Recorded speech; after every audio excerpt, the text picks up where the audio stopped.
So hello everyone, welcome back to another रेगड immortal video. और मैं पीछे हटा नहीं, बल्कि तुम लोगों की वजह से मैं पीछे हट गया। रिसेंटली मैंने जब वीडियोस को अपलोड करना कंटिन्यूअसली शुरू किया था, तो मुझे एक भाई का कमेंट आया कि ब्रो तू थोड़ा सा आगे निकल गया। जिस वजह से हमने बोला कि ठीक है, हम थोड़ा सा आगे तो एक कुछ दिनों के लिए मतलब ले लेते हैं पॉज। और कुछ दिनों के पॉज के अंदर में रेनेगेड इमॉर्टल की स्टोरी हम लोगों से आगे निकल गई, क्योंकि उन लोगों ने ऑलमोस्ट 6 चैप्टर्स को एक एपिसोड के अंदर में कवर कर दिया। जहाँ पर मतलब सीतुनान के साथ ट्रेड लाइट पर जाना, वहाँ पे जो भी याद करने हुए, उसमें भी तकरीबन 2 से 3 चैप्टर्स थे। बाईवी के साथ में मुलाकात वगैरह, इन सभी चीज़ों को काफ़ी तेज़ी से निपटाया। इनफैक्ट जब वालिन त्यानिन प्लांट की तरफ में अकेला ट्रैवल कर रहा था, तो उसने वहाँ पर स्टार कंपास को रिफाइन किया। कुछ एंशिएंट गॉड्स के रिलेटेड हम लोगों को कई सारी इन्फॉर्मेशन दिखाई गई।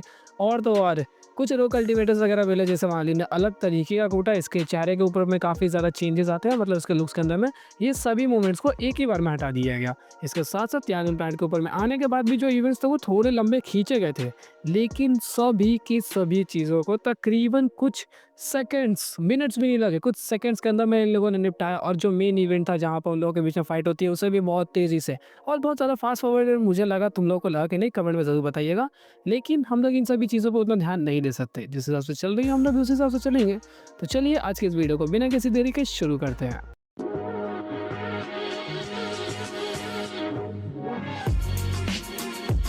तो जैसा कि हम सभी लोगों ने लास्ट वीडियो में देखा कि किस तरीके से वालिन वहाँ पे उन चारों को धर के कूट रहा था, और क्या ही कूटा है, मज़ा आ गया। उसे एक नया टेक्निक मिला, उसने उसके ऊपर में अप्लाई किया, मज़ा आ गया। सोल नेचर मिला, एक लड़की के ऊपर में अप्लाई किया, और उसकी आत्मा के साथ साथ मेरी आत्मा भी बाहर आ गई थी। अलग ही मज़ा आया। और तो और ये गॉड स्लेइंग चैरियट मुझे ये बहुत पसंद है, क्योंकि ये बिल्कुल अंधा हमला करता। जैसे उसके ऊपर में हमला करके उससे भी पीटने वाला था, तभी वहाँ पे ऑल सीट चचा आ गए, वरना इन सब की कुटाई बहुत बुरी तरीके से होती। लेकिन वहाँ पे ऑल सीट चचा ने सबको बचा लिया। बचाने के बाद वहाँ पे वालिन को बोलते हैं कि 1 नहीं 3 महीने बाद मेरा बर्थडे है, और बर्थडे वाले दिन मैं तुम्हें ऑफिशियली अपना डिसाइपल बना लूँगा। जिस वजह से ऐसा कह के वो वहाँ से चले आते हैं और कहते हैं कि आराम से रहो। इसके बाद यहाँ पे वालिन आराम से बैठ के कल्टीवेट कर रहा था, उसी रूम के अंदर जहाँ उसे एंट्री करने से मना कर दिया गया था, और अब उसने उसे छीन लिया। जब वो वहाँ पे कल्टीवेट कर रहा था, तो तकरीबन कुछ दिन हुए थे, जिसके बाद वहाँ पे बाय वी को एक्चुअली में रियलाइज़ होता है कि ये जो लौंडा है वो कुछ नॉर्मल नहीं है। और वहाँ पर वो वालिन को देख के ज़्यादा डरता घबराता भी नहीं है, और उसके मन में थोड़ी सी भी जलन नहीं थी। लेकिन सडनली वो वहाँ पे तैयार होकर वालिन से मिलने के लिए आया था। वालिन को ऑलरेडी बाय थोड़ा सा खटकता हुआ लग रहा था, क्योंकि बाकी सब लोग उसे जल रहे थे, उसे कुछ खास पसंद नहीं कर रहे थे। लेकिन ये लौंडा कुछ अजीब टाइप का ही था, तो उसे अनफेमिलियर से फीलिंग आ रही थी कि मतलब कुछ ना कुछ ये गड़बड़ कर सकता है।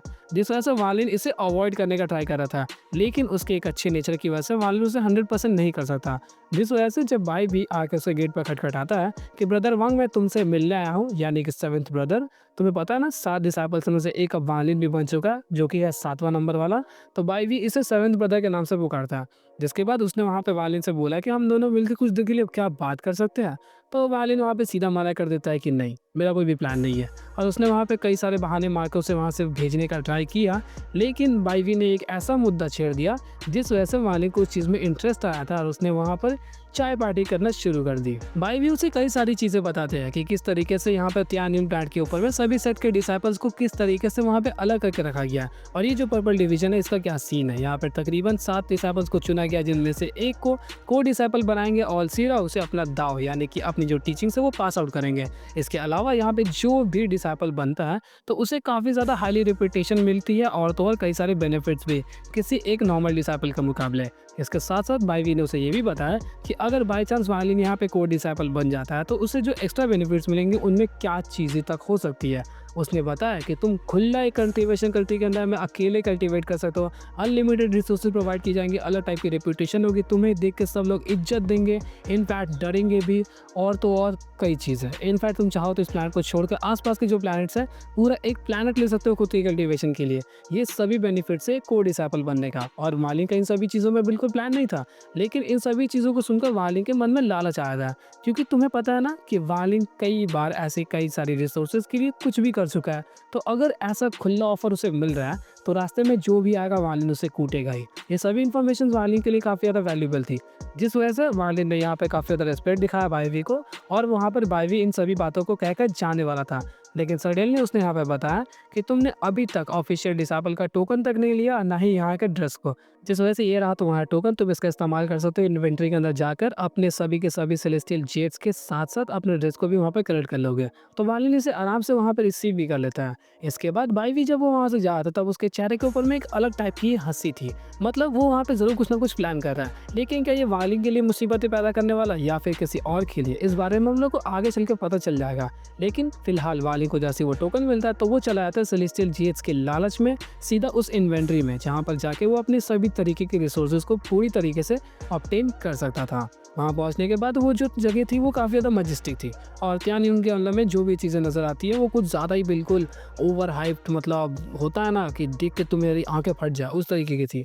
वहाँ पे यिन यांग टाइप का डिज़ाइन बना हुआ था, उसके बीच एक अलग टाइप का एक कल्टीवेटर कल्टीवेशन कर रहा था और पालिन जैसे ही वहाँ पे पहुँचता है तो उसे काफ़ी एक अजीब सी चीज़ महसूस होती है और तुम लोगों ने इस बारे में अंदाज़ा कर लिया गया होगा। वालिन जैसे भी जगह पर पहुंचता है तो हम लोग को डिस्क्रिप्शन दिया जाता है कि एक कल्टीवेटर जो कि काफ़ी मिडिल एज था, उसकी कल्टीवेशन ऑलमोस्ट हम लोग को लिट ट्रांसफॉर्मेशन के आसपास नज़र आती है और ये एग्जैक्टली डिस्क्राइब था कि नहीं मुझे याद नहीं आ रहा, लेकिन उसकी पावर्स बहुत ज़्यादा थी। वो वहाँ पे बैठ के कल्टीवेट कर रहा था, उसके पास में एक स्वॉर्ड भी था और वो स्वॉर्ड के ऊपर कल्टीवेट कर रहा था। वालिन वहाँ पर पहुँचता है तो उसे काफ़ी तेज़ अनयूजुअल सी वहाँ पे पावर महसूस होने लगी। मतलब लग रहा था जैसे वो फैमिलियर टाइप का है, लेकिन इतना पावरफुल उसने कभी भी एक्सपेक्ट नहीं किया था। वालिन जब वहाँ पहुँचता है तो वैसे ही उस कल्टीवेटर ने अपने स्वॉर्ड को अंदर डाल दिया और जैसे ही वहाँ पे वालिन पहुँचा तो उसे दिखता है कि वो जो एनर्जी थी वो अचानक से गायब हो गई। जिसके बाद वालिन समझ गया कि वो एनर्जी इस कल्टीवेटर से नहीं बल्कि उस स्वॉर्ड से आ रही थी। इसके बाद वालिन वहाँ पे जैसे ही जाता है तो उस कल्टीवेटर ने उसे देख के पहली नज़र में ही पहचान लिया कि ये सेवंथ डिसाइपल है, जिस वजह से उसने यहाँ पे सेवंथ ब्रदर बोल के उसे ग्रीट भी किया, काफ़ी ज़्यादा सम्मान भी दिखाता है। इसके बाद यहाँ पे वालिन ने बेझिझक सीधा उससे कह दिया कि क्या मैं तुम्हारी स्वॉर्ड को एक बार देख सकता हूँ। तो वहाँ पर उसने सफाई देते हुए कहा कि मेरे स्वॉर्ड में कुछ स्पेशल चीज़ें नहीं है, बल्कि मैंने इसे एक नॉर्मल से शॉप से खरीदा था, लेकिन फिर भी अगर आप इसे देखना चाहते हैं तो मैं आपको ज़रूर दिखा दूंगा। जिसके बाद उसने काफ़ी नर्म भरे व्यवहार से वहाँ पर चुपचाप उस स्वॉर्ड को निकाला और वालिन के हाथों में दे दिया। तो वालिन जब उसे ऑब्जर्व करता है तो उसके अंदर में उससे एक अलग टाइप की जो फेमिलियर फीलिंग आ रही थी वो एक्चुअली में थी स्वॉर्ड इंटेंट, और ये स्वॉर्ड इंटेंट किसी और का नहीं बल्कि जोई का था। जिसे देखने के बाद वालिन वहाँ पे चौंक गया, लेकिन वालिन वहाँ पे बिल्कुल रुकता नहीं है बल्कि कुछ अपने पास का इस्तेमाल करके उसके अंदर से जोई के उस स्वॉर्ड इंटेंट को बाहर निकाल लेता है। उसके अंदर से क्रिस्टल बाहर आया जिसे वालिन ने ऑब्टेन किया, जिसे लेने के बाद उसने उस स्वॉर्ड को वापस से उस कल्टीवेटर के हाथों में दे दिया।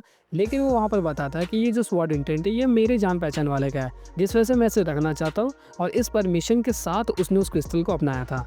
इसके साथ साथ उसने कहा कि मैं तुम्हें खाली हाथ यहाँ पर नहीं छोड़ूंगा, और उस कल्टीवेटर को यहाँ पर वालिन ने 18 रेस्ट्रिक्शंस दे दी जो कि उसे वो स्ट्रॉ हैट से मिली थी। और तुम्हें पता है कि रेस्ट्रिक्शंस कितनी ज़्यादा पावरफुल है, उसके पास में एक रेस्ट्रिक्शंस फ्लैग भी है, और उस कल्टीवेटर ने इस 18 रेस्ट्रिक्शंस को काफ़ी खुशी खुशी अपना लिया। उसके लिए खजाने से बिल्कुल भी कम नहीं था।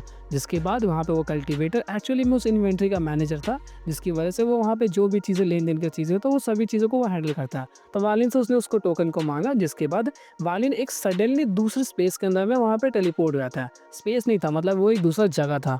वहाँ का भी माहौल वही मैजेस्टिक वगैरह था, और वहाँ पर एक काफ़ी रेनबो की जो लाइट्स थी वो सब इकट्ठा होकर एक बड़ा सा जायंट बन जाती है। जिसके बाद वालिन ने वहाँ पे काफ़ी सारे प्रोसीजर्स को फॉलो किया और उससे पता चलता है कि उससे तकरीबन 103 सालों पहले डिसाइपल बनाया गया था, और उसके लिए जितने भी सेलेस्टियल जेट्स वगैरह थी वो अभी भी इकट्ठा करके रखी गई है, और वो चाहे तो वो सबको एक साथ वहाँ पे कलेक्ट कर सकता है। और सेलेस्टियल जेट्स का नाम सुन के वालिन के मन में लालच ना आए हो ही नहीं सकता, क्योंकि सेलेस्टियल रिंग के डैमेज होने के बाद सेलेस्टियल जेट्स काफ़ी ज़्यादा रेयर हो चुके थे, जिस वजह से वालिन को जब मौका मिलता है तो वो यहाँ पे खुशी खुशी लेने के लिए तैयार भी होता है। तो उसे पता चलता है कि कोई भी एक ऑफिशियल डिसाइपल महीने में सिर्फ 100 सेलेस्टियल जेट्स को ले सकता है, जो कि ऑलरेडी एक काफ़ी बड़ा अमाउंट है।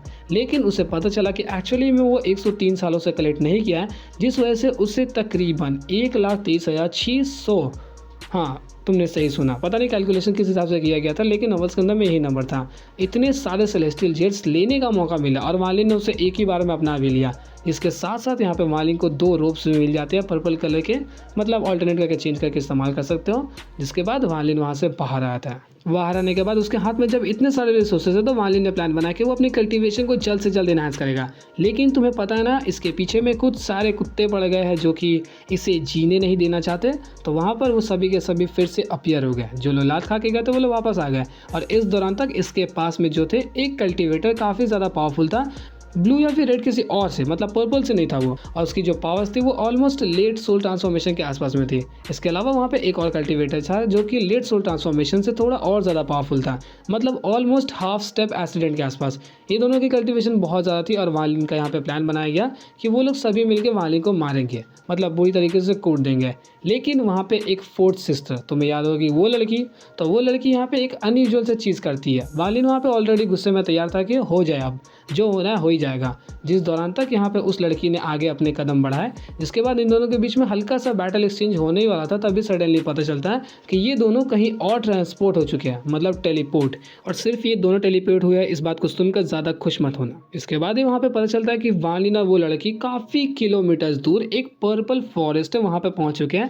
और उस जगह पे पहुँचते वालिन उसके आसपास की चीज़ों को ऑब्जर्व करना शुरू कर देता है, क्योंकि वालिन हमेशा से अपनी बैटल के आसपास की जो भी चीज़ें, उन सभी चीज़ों पे बहुत ज़्यादा ही ध्यान देता है। वहाँ पे जब वो चीज़ों को ऑब्जर्व कर रहा था, तब वहाँ पे वो लड़की बताती है कि मैं नहीं चाहती कि तुम उनके हाथे कूट जाओ, जिस वजह से मैं चाहती हूँ कि तुम यहाँ पे आराम से कुछ सालों तक, मतलब तकरीबन 3 सालों तक कल्टीवेट करो, जिसके बाद मैं तुम्हें आके खुद यहाँ से लेके जाऊँगी। और वालिन जब आसपास में देख रहा था, तब उसे महसूस हो जाता है कि यहाँ पर कई सारे फॉर्मेशंस क्रिएटेड है, मतलब वालिन यहाँ से एस्केप नहीं कर सकता।